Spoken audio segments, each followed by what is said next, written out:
Each description includes the following: the number in title, the NOC number in title, which can help you find more information later on. It gives an overview of the occupation, examples of titles, examples of main duties, employment requirements, additional information, and anything that might be classified elsewhere. If there's any kind of related occupations or occupations that share some of those requirements and skills, you may see that there as well. So how do you use the NOC system? So you want to go to the NOC website from the home page. So there's a link. If you go down to this link, you will find that page, or you can also try looking it up using the National Occupation, using the NOC Canada. You should be able to find it as well. So from the home page, pick the most recent version. Next, enter a job title in the quick search box. Click on an occupational title from the list of occupational categories. The site will then bring you to a report page. This will give you that NOC number as well as a general overview of this career in Canada.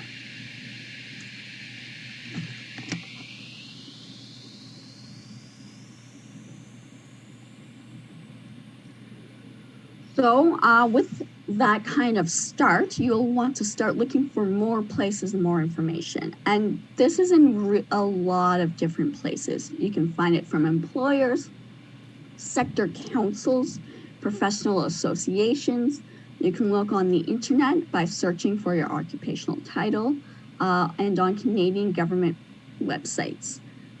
So some places to get started, you can look at Labor Market Ottawa. This is just a good overview of what kind of some of the information is and what it means. You can look employment service. Again, this one is a really great overview of how to use that information. LMIC, CMTs.ca, CIC.ca, ECO.ca, Research Labor Market Information. And then if you do find out your field has a professional association, whether it is a regulatory one or a voluntary one, they often have a lot of wealth of information too. So research your field and see what's out there. So like I just mentioned, regulated versus unregulated. So some occupations are regulated, which means there is a regulated body or apprenticeship office in which the province or territory that you reside. So it's usually provincially. So if you're in accounting, there's going to be an Ontario regulatory body, and there's going to be a British Columbia one, etc. So the regulated ones are very important, as you typically you can't officially work in that field, or at least in certain job titles in that field, without your certification from that body. So for example, for accounting, it'll be CPA, or for engineering, they have one as well. So you kind of want to go look through that. There's all kinds of different processes and different eligibility requirements to gain your certification. So you're going to want to look into that. And then non-regulated occupations. Sorry about the dogs barking. And the non-regulated occupations, you will not have to go through that licensing process. So it will be a lot easier for you to start working in that field. Although please do keep in mind that there's often voluntarily organizations that can be a great help to you either way. So like I said, you will first need to obtain your certification before starting to work in that field. This will look different for each career, and this is really where research is key. Start with looking at the association or college that regulates the profession, see what the requirements are. Most of them will have a page for newcomers and how to transition into that field there. If you have any questions, they should also have some contact information for people where you can kind of start asking them about that. Once you have some idea of what you need to do and how long it will take, because some processes will be quicker than others, you can start your planning. Depending on how long this process can take, you may want to look at some alternative careers, which will be further along in the process, in the presentation, which can kind of just tide you over until you can finish your certification. So how to use your research. So hard skills are job-related or technical skills. We learn hard skills in college or university. For example, mechanical engineers usually learn their technical skills at university. These university degrees show that they have the hard skills to work in their profession. Engineers also need to show that they can use these skills in the workplace before they become fully qualified to practice in their profession. Think about the skills that you have learned at college or university. We also learn hard skills on the job. We learn through training sessions or even just by plain doing it. The more you do something, the more you know about it. So to identify hard skills, think about your previous jobs. What did you do in those jobs? If you have a lot of experience in a certain job, you will certainly have many skills that you learned over the years. You will want to gather a list of these hard skills because you will be using them on resumes, cover letters, interviews, etc. to showcase your experience. And honestly, will be very useful in helping you guide your own career here in Canada. For example, do you have skills that might experience that isn't really as common here in Canada, or is it experience that very much is common and is recognized a lot by employers? So that kind of thing. And now there is soft skills, which is a little bit trickier than hard skills, I find, as they are related to how you organize yourself and how you work and communicate with others. These are not skills that you usually learn in school, but they are personal strengths, qualities, or attitudes that you learn over time. In other words, these are skills that can't really be taught fully. So soft skills might include writing emails, reports, business letters, and other documents. So not just your writing ability, but how you write. Is it, are you very terse and blunt in your emails, or are you really reaching out to people? So they could include reading and understanding information, like words, graphs, charts, and diagrams. So how you interpret that kind of information. And it also can include speaking, so reporting to a group, making a speech, giving a presentation like this one, answering questions or asking questions, which we will be experiencing at the end of this presentation. So to really keep in mind, Canada very much likes and wants these soft skills, as they are not as trainable as hard skills, and they give employees a really great foundation for employers to build on. So this is definitely very much a part of Canadian work culture, and it is an expectation here. So you will want to gather a list of any soft skills. Like for the hard skills, you will be using them on resumes, cover letters, interviews, etc. So transferable skills. These are very important skills, and that will be especially useful while you transition here in Canada. So it's possible to develop a hard or soft skill in one job and then use it again in a completely different field. So when you do this, the skill is called a transferable skill. For example, maybe you develop some customer service skills in a new job as a customer representative in a bank. For example, if you develop customer service skills by working in a coffee shop, you could use these same customer service skills in a new job, such as one as a customer representative in a bank. In other words, you can transfer or carry over this skill from one workplace to another. Think of transferable skills as the hard or soft skills you possess that can apply to job opportunities in any number of fields. You can then word these skills in the most relevant way to the job that you may be applying for. For example, say you worked in a restaurant and now want to do customer service. You can talk about how you worked with customers, solved problems. Maybe some customers had an issue with their food, so you were able to smooth that over and make sure they were happy in the end. These are all great experience that a lot of employers would be very interested in having. So you're going to want to look at your current skills with the information you have learned from your research. See what could be transferable to other fields. Look at job search websites, and you can always search these key skills and see what comes up. You may find many options. You can also kind of use some keywords from your own career. For example, if you're in banking, you can look up various finance and customer service positions, and you can see if there's any that might be relevant to you. So, as part of this, you want to be identify accomplishments.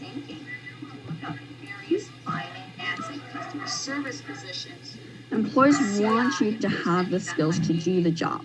They also want to know how you have used or applied your skills. You will be very interested in your contributions to past employers. As a job seeker in Canada, you will need to be comfortable talking about these accomplishments to potential employers. So as part of that, you need to practice self-promotion. I know it's a little awkward to always do that, but you really do need to. You need to practice talking about your accomplishments, and don't be afraid to really sell yourself. That is what's expected, and it can really help you quite a bit. You want to show the employer that you have confidence in your ability to do the job. You want to talk about accomplishments that are important to the employer.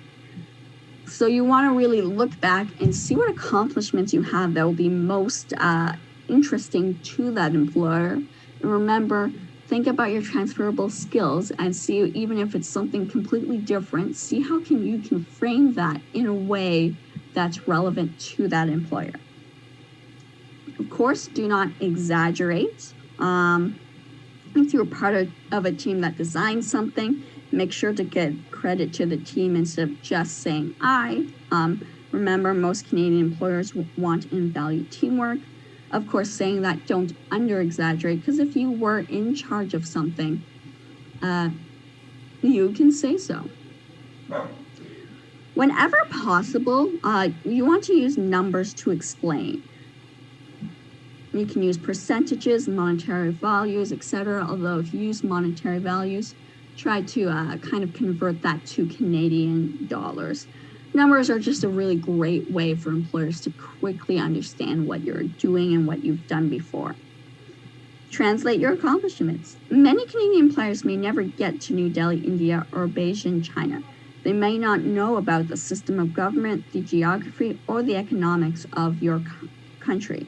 They may not know the largest employers. For example, if you worked at a well-respected university in Manila, the third largest software company in India, or one of the top 10 engineering firms in China, you need to carefully describe the context of these accomplishments to future employers. Though, do make sure to do it briefly and not to take up too much time on that context. So as part of the labor market research, I have put in volunteering. So it can be a really great thing to do while job searching. While you're not being paid for it, you can get a lot of other benefits. So if you can find a nonprofit that does similar work, like maybe Habitat for Humanity or trade or association, or maybe you just have a passion for something you want to get involved in, or maybe you just want, you have administrative skills that you want to develop a little bit more in the Canadian context. Anything that you might be interested in, you can use volunteering to gain that kind of Canadian experience. You can find out more about what the field is like in that city that you're in, and you can expand your network. So the more people you meet who are working in this field or are working adjacent to the kind of positions you're interested in, the more information you will gain from them. You will also get some Canadian references, which employers can value a lot. So all of those things can very much help in your job search. I know a lot of people are just like, why should I volunteer? I'm not getting paid. But in addition to what I just said, it really doesn't have to be full-time. Most volunteering positions have a part-time time commitment that can really fit in any schedule.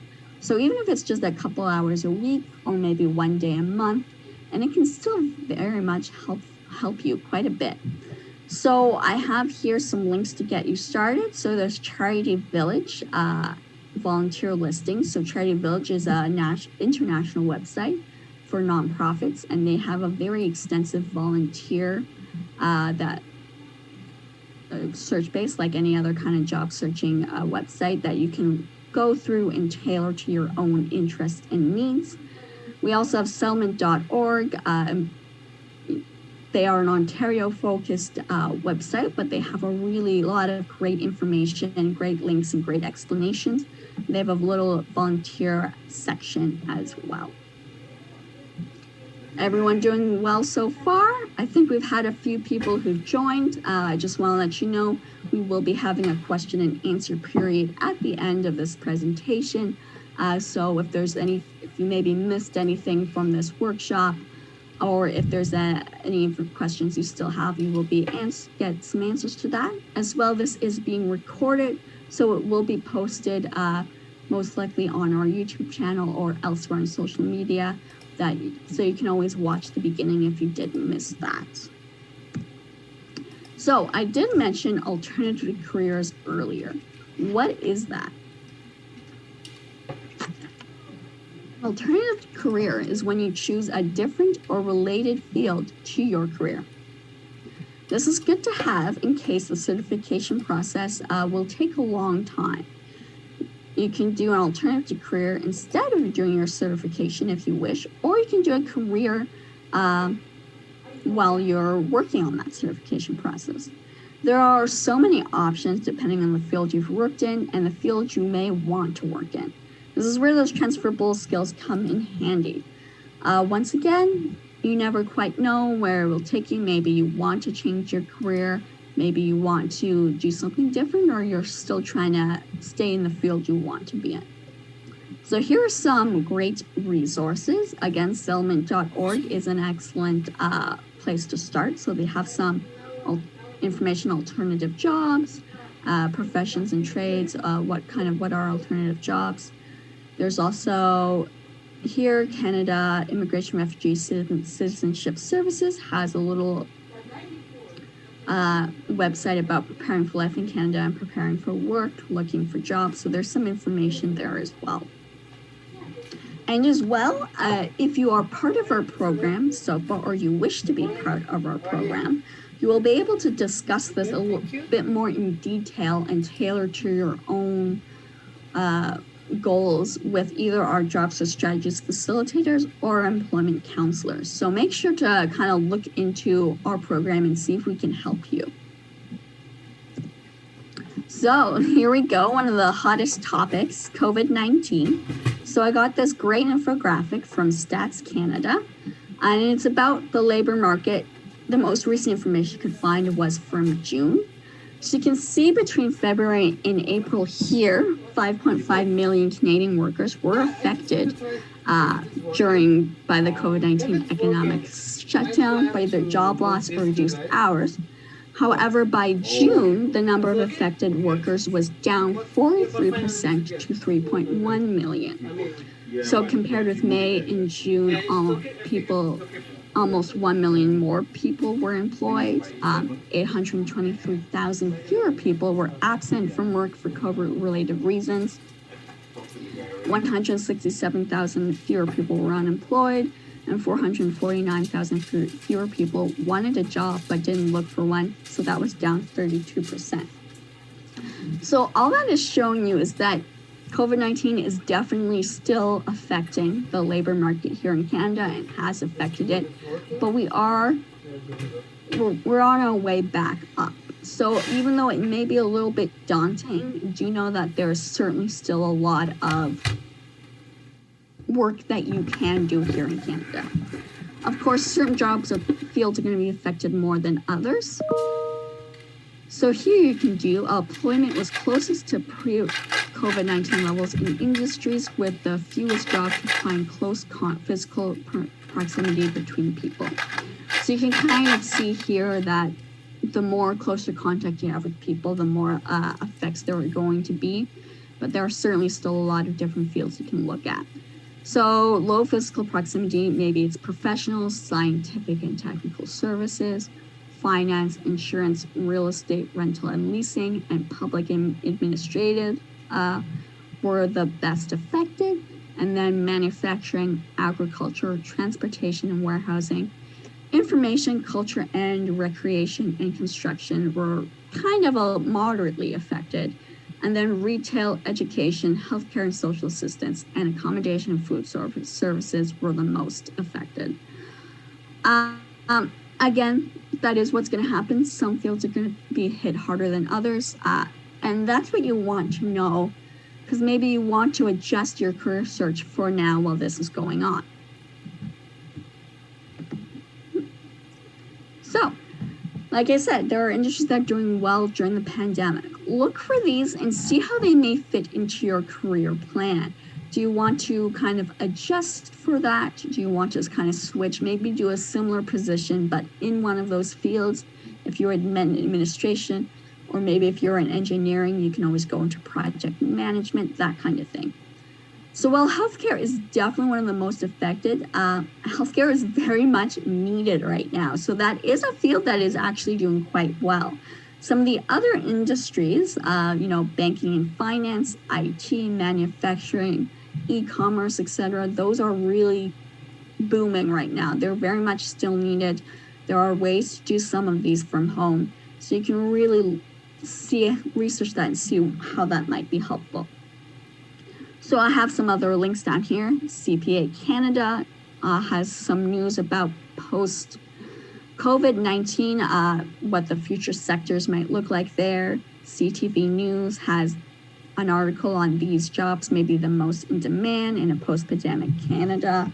And Randstad, which is an employment agency, has a little career resources working in Canada, industries trending during COVID-19. So I'm just gonna pause here for a little bit in case anyone wants to take a picture of these links. Remember again, this will be posted. So for anyone who may have missed part of this workshop, this will be posted later and you will be able to catch up then. Okay, I'll just stay here for another 10 seconds. If you want to keep these links, please just take a picture of them.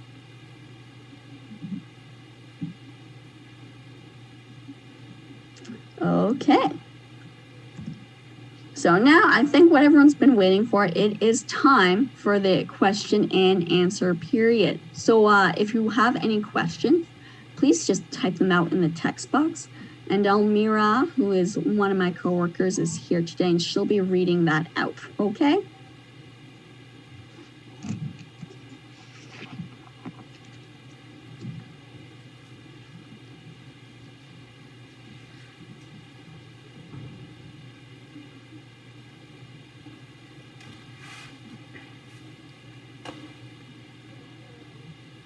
Looks like we've got a couple already. That's perfect.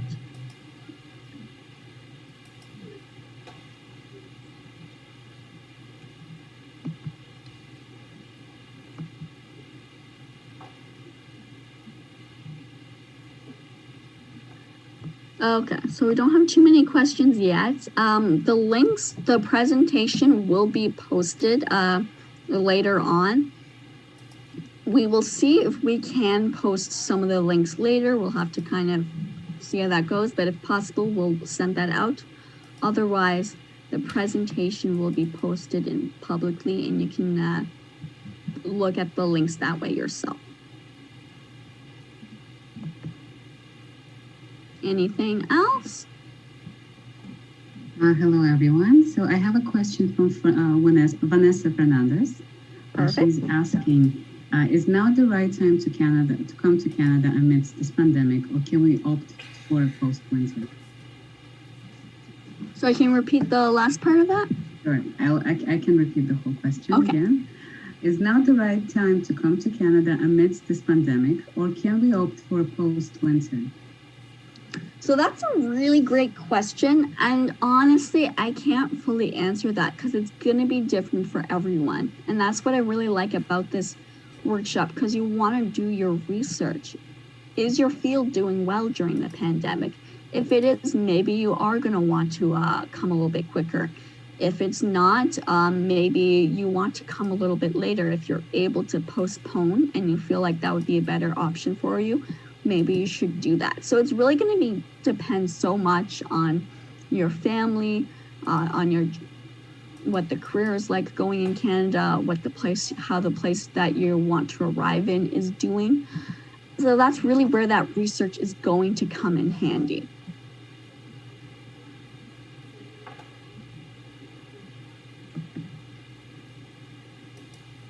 What careers are, I have another question here. What careers are doing well? So like I said, certain fields are doing well. You have healthcare, you have banking and finance, you have IT, since everyone is doing so many things online right now. You've got manufacturing, since so many things are in need. So those general fields are doing well. If you're looking for your specific position, like as our engineers doing well, that's going to be very specific on the field. If you're maybe an engineer in manufacturing, yes, maybe that position is doing well. Software engineer, etc. So you want to research those fields, and this is where networking is going to come in a lot of handy. And we will be having some more information talking about networking later on in other presentation. And as well, please check out our Arrive Prepared website. We do have many blog entries, and there are some on networking, such as informational interviewing, etc. Because the more people you know in that field, in the country or the city you want to go to, the more they can tell you, yes, we're doing well, this is where you can look at, or maybe no, it's not doing so well. So that's, again, I don't know about all the jobs and what they're all like in Canada. I wish I did. That would make my job a lot easier, but it's just too much information to really get that kind of knowledge in. So you want to use what you learned here to do that kind of research, to start that kind of networking, and that's what's going to answer is what jobs are doing well the best.